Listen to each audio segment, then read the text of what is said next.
Are you wanting a brisk drawing style that lets you draw freehand in ink and able to capture a scene such as this double terrace house in Sydney in 15 minutes? Well, this is the sort of style I use to do that. And the thing about a very brisk drawing style where time pressure is very real is that we do have to compromise some detail, at times some accuracy, at times some precision, because we are still trying to capture the overall feel, the overall visual impact of what we're seeing. However, you can see that I'm starting this by holding the pen right back. The further back I hold a pen, I find the faster I draw. So when I'm deliberately wanting time to be short, or when time is short, I hold the pen back.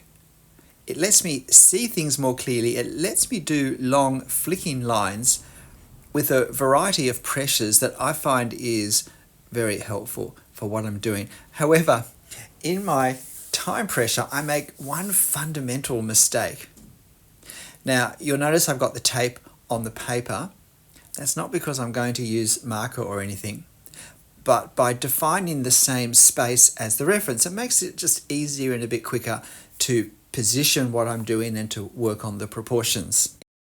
That means that I basically draw my subject, aligning it to where it is on the reference and where it is within my frame.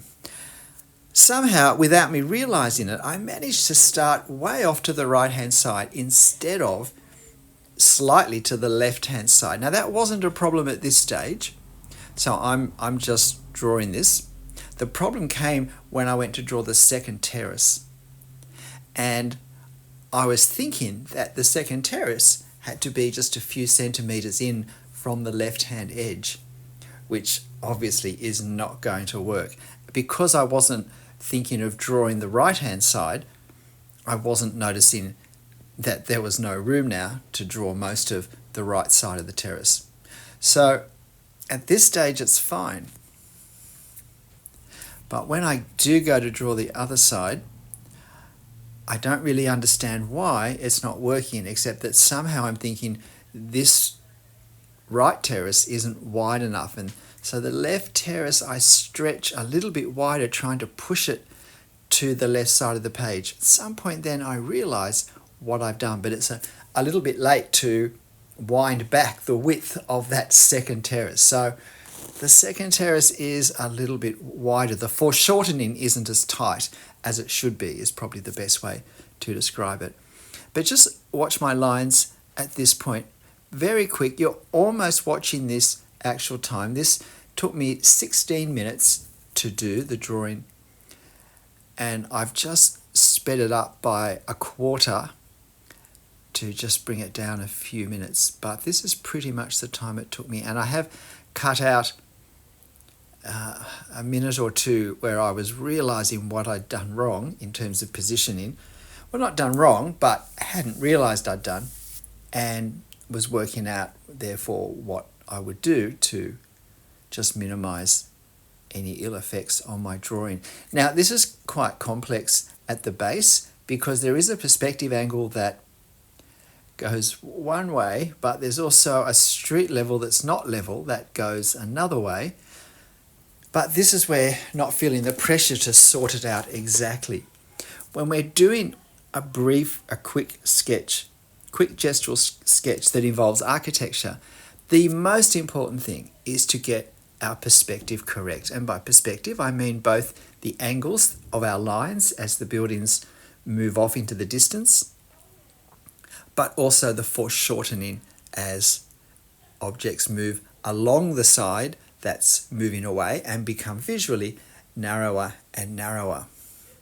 So I didn't quite manage that with the furthest terrace, although I think in the end it doesn't look as obvious as it could have. So that's something.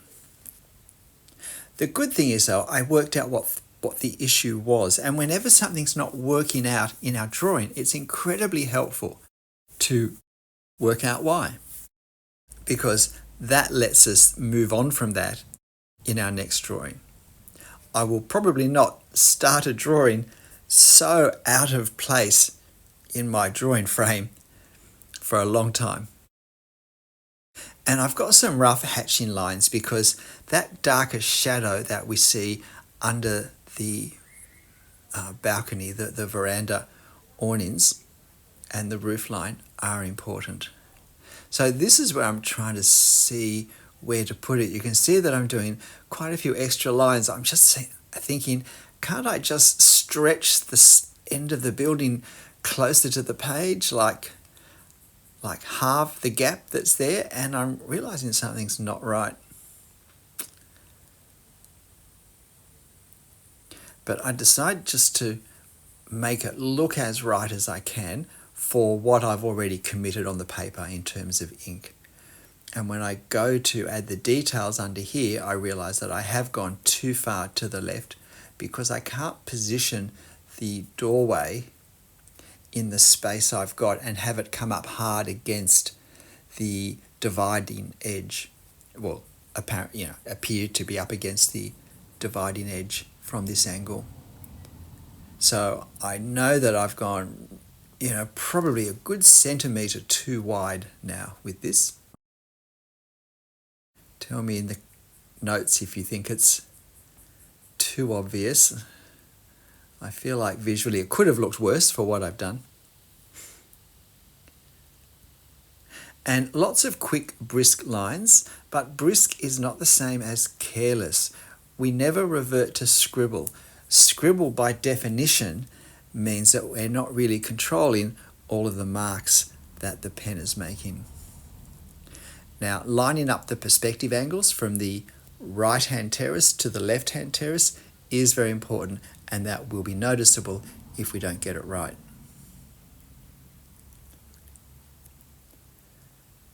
I think I've worked out by this stage what my problem was, and so I'm able to just persevere and get back to more of a rhythm. It really did throw me off, not understanding why it looked so badly out of proportion, referencing the edges, and yet it didn't look that way just looking at what I'd actually drawn. I just realized I didn't put the words on the sign. Never mind. These rails, very gestural. Everything really is very gestural. The good thing with a nice line flick, as I call this style of drawing, is you can get a very straight line quite easily and very quickly, which works well for a scene such as this, where most of the lines are relatively short. Now, of course, with that quick flick, it is a skill to flick that nice little straight line now in the right direction at the right angle. But this is a skill that we can work on individually, quite apart from what we're drawing, which I think is a very helpful thing to do. Now we have the roof line, and again, I'm going to sort of labour over this less. I just did that line on the reference to get a bit of muscle memory just before I do it to the paper. And even though I'd worked out what I'd done wrong, it still threw me that the chimney was still not going to fit on the page. But as I said, it's good just to go with what's happening. And look, if you're finding this helpful and interesting, why not hit the like button for me? And tell me, what's your biggest drawing blunder that you've realised halfway through? And did you continue the drawing, or did you abandon it and start again? It can be a great learning experience to redraw a drawing where we made some fundamental errors that we identify afterwards, because our new drawing, our second drawing, starts where we left off that first drawing. And so what I'm looking at here with this roof is I'm looking at the shapes. Now, normally I talk about seeing 3 dimensions, which is form, but sometimes just seeing something as in 2 dimensions as a thin shape is more helpful in working out where to put the lines. It can, when the foreshortening is severe, when something which we know is quite large becomes very thin and skinny and angled, can be hard to not try and incorporate some of the size that we associate with it, and so get our lines not at the right angle. So seeing the shapes and then working that as to what fits with what we've already drawn as well. Sometimes what we've already drawn means we have to make some compromises. Now, I do want to put this terrace in some sort of street context, but I want to be very quick and very gestural about it. I want to add as much as I can of this window and balcony. This terrace, I'm sure, had others all around it at one stage, or at least on this closest side, but there are some modern large roadways that have been pushed through this part of Sydney, and I think they've gone right through where the neighbour's house was, and several neighbours past that. So it does create this, I think, rather visually attractive little terrace island. So again, the line work, easy, quick, brisk, but I still want to do enough lines to make it look real, to give a sense of 3 dimensions. Being brisk doesn't mean we make our drawing look cartoon-like by not doing enough lines. Brisk is more to do with the speed with which we do them.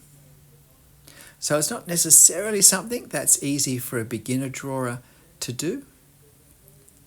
And certainly when I look at this, I can see how that further terrace just goes too far along.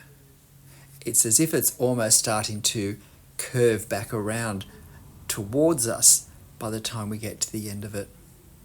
But some very, very brisk lines here. Now here, I'm not particularly doing depth lines, although I do some on those windows. From where we see the inner edges of the recess of the window, I do some lines to indicate that. But I want to keep this very light because I do want the terrace houses to really stand out. And so I'm not quite joining my lines to it. And I'm doing these lines much lighter than I did the terrace. And then we're pretty close to being finished. So here we go. What do you think? Of course, you'll find this reference on my channel community page. So why not have a go drawing it yourself, and why not give yourself a 15 or 20 minute deadline to encourage a nice brisk drawing style. G'day, I'm Stephen Travers. Look, I hope you found this interesting. Hope you found it helpful. Why not have a go? Being able to draw briskly, to draw quickly, is a great technique and skill to develop, especially if we love to draw on location. But look, whatever you draw and however you draw it, and whether it works out completely or has some surprises for you, make sure you have fun. I'll see you next time. Bye.